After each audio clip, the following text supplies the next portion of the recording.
Bonjour Monsieur Pierre Veil, merci d'être ici avec nous. Nous sommes ensemble aujourd'hui dans le cadre du colloque de l'EMCC qui aura lieu cette année à Rennes, au couvent des Jacobins, les 14 et 15 octobre 2022.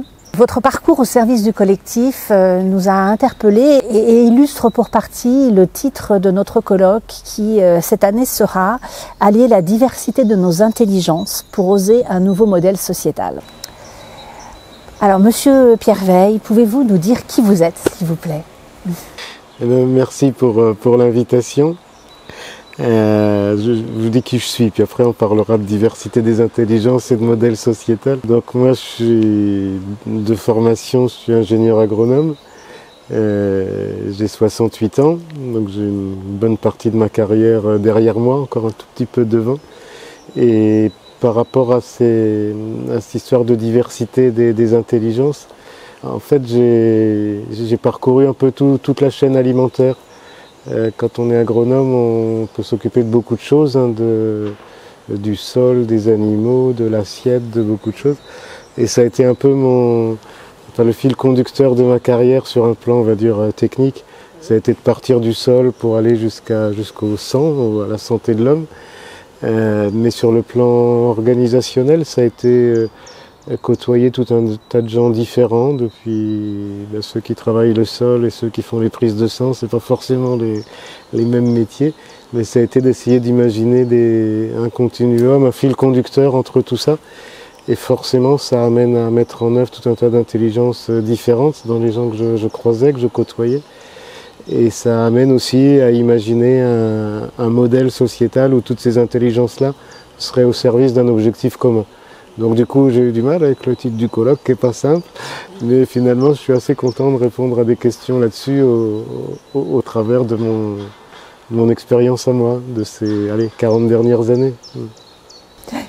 Alors justement, ce titre et le thème du colloque, vous en avez dit quelques évocations, mais qu'est-ce que ça peut vous évoquer particulièrement justement par rapport à ce que vous avez vécu? Est-ce que vous pouvez nous donner des exemples? Oui, alors forcément ça évoque quelque chose avec mon prisme, avec ce que j'ai vécu et ce que j'ai essayé de faire.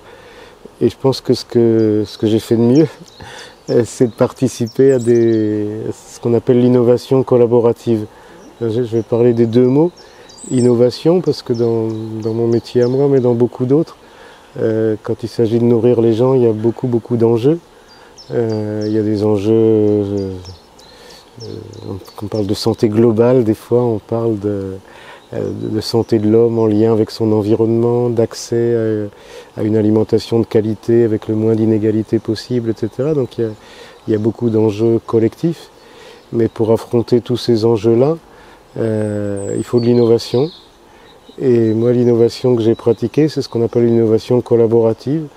Alors ça a une définition. J'ai été président d'un pôle de compétitivité qui est un organisme dédié à l'innovation collaborative. Et l'innovation collaborative, c'est une innovation qui se construit entre des gens qui, a priori, viennent d'horizons différents et donc ont des constructions d'intelligence collective différentes, puisque les uns sont des académiques et les autres sont des industriels. D'accord. Donc il y a des gens qui raisonnent leur carrière en nombre de publications et les autres en taux de marge brute, pour caricaturer. Et bien mettre tout ça autour de la table et travailler ensemble, ça peut se faire que s'il y a un objectif commun. Donc ma lecture du titre du colloque, la mienne, avec mon expérience à moi, qui est un tout petit angle de vue, c'est dire en fait face à des enjeux qui ont été les miens que j'ai essayé de traiter pendant ces quelques décennies. Donc ces enjeux de santé, d'environnement, de santé humaine, de santé animale, de qualité des sols, etc. On peut les résoudre qu'au travers pas d'une intelligence collective, mais de plusieurs intelligences qui se mettent au service d'un objectif commun. S'il n'y a pas un objectif commun et s'il n'y a pas une compréhension des enjeux, c'est une addition d'intelligence, mais ça participe pas peut-être pas à un nouveau modèle sociétal, mais en tout cas à l'idée d'un nouveau modèle pour répondre à ces enjeux-là. Et justement, comment vous avez pu motiver ces gens d'univers différents à poursuivre le même objectif? Qu'est-ce qui les animait justement? Qu'est-ce qui a fait qu'ils aient pu se rassembler et travailler ensemble. J'ai parlé de mon expérience de Bleu Blanc Cœur. Hein, Bleu Blanc Cœur, c'est né d'une étude clinique. On avait fait une étude clinique, donc on est vraiment dans les sciences dures. On avait essayé de regarder en 99, donc à la fin du siècle dernier, quel serait l'impact d'un changement de l'alimentation des animaux qui nous nourrissent sur des paramètres de santé chez l'homme, des choses qu'on pouvait mesurer dans le sang. Bon, et puis on a fait cette étude, on avait 2 groupes de volontaires, on a fait des prises de sang. Et puis au bout de 3 mois, on a eu les résultats, puis on s'est rendu compte que dans le sang des gens, on trouvait des choses fondamentalement différentes, pas en fonction de ce qu'ils mangeaient eux, mais en fonction de ce que mangeaient les animaux qui les avaient nourris. Et bon, quand on a eu les résultats, on était 3, promoteurs et investigateurs de l'étude. Mes 2 collègues, c'était le professeur de médecine qui était l'investigateur de l'étude, celui qui organisait l'essai. Et l'autre, c'était un professeur de biochimie et de nutrition humaine qui faisait les analyses. Et on s'est retrouvés à dîner, je me souviens, et on dit bon, qu'est-ce qu'on fait de ça maintenant? On publie dans les congrès. Donc là, on se retrouve complètement dans ce que je disais tout à l'heure. Quelle vision! On a présenté ça dans des congrès, on a publié dans la presse scientifique, on était très contents, c'est-à-dire sur l'objectif recherche scientifique. Mais on s'est dit aussi, et je pense que c'est le médecin qui était le plus pushing là-dessus. Il avait une phrase assez magnifique.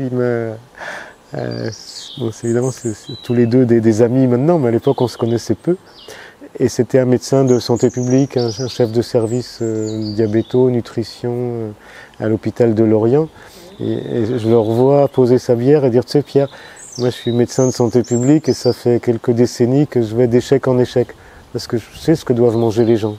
Ils le savent aussi. Quand ils sont à l'hôpital dans mon service, ils mangent bien parce qu'on est là et on leur dit quoi manger. Quand ils rentrent chez eux, ils oublient tout ça et ils reviennent à l'hôpital. Peut-être que faire le bon régime à l'animal plutôt qu'à l'homme. Il avait eu cette phrase rigolote, il m'a dit, tu sais, pour les gens qui connaissent la Bretagne, il dit, mon hôpital, j'ai des gens du centre Bretagne qui mettent du beurre sous les rillettes, il vaut mieux faire le régime à la vache et au cochon.